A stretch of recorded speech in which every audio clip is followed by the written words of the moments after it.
Hello guys, ito na ang ating kinita sa ating pagtitinda ng pastil in a jar. Tara guys, samahan nyo akong itinda ang ating pastil in a jar dito sa ating mga kababayan sa Saudi Arabia. Yan, dito guys, nagpaprint muna ako ng mga ilang piraso nating sticker. Sarap sa umuusok na kanin yan. Oo, doon, masarap. Maraming salamat sa mga taong ito na walang sawang sumusuporta sa ating munting negosyo. At yung iba, hindi ko na nakuha na ng litrato.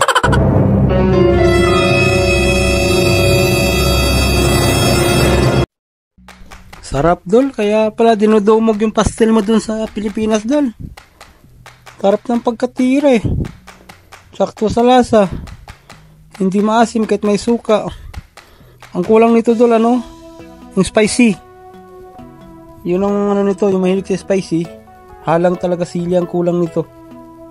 Sarap na talagang sarap yung ulam dol. Ulam ito ngayon. Hindi ata abutan ng 2 araw Tinikman ko lang dol, mamaya baka maubos eh. Tikim-tikim lang. Kunti-kunti ko lang. Ngayon ko lang tinikman kasi nagsaing pa ako. Hindi ko pa natikman. Kaya natikman ko, sarap. Sarap siya dol. Ibang lasa. Iba dun sa pastil na natikman ko dun sa sa Jensen.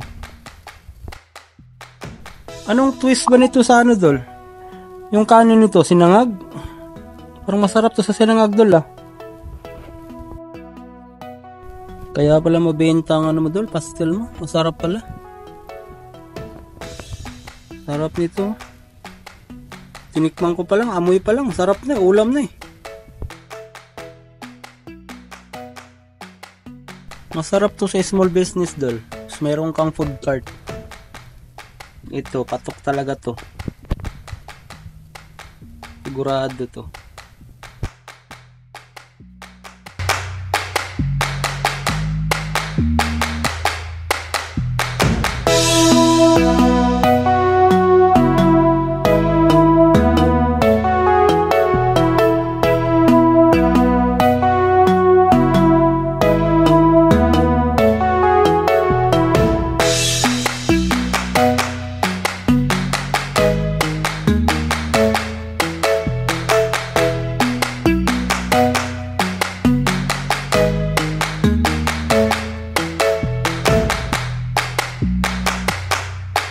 Yun salamat sa lahat ng tumangkilik ng aking chicken pastil in a jar dito sa kaharian ng Saudi Arabia.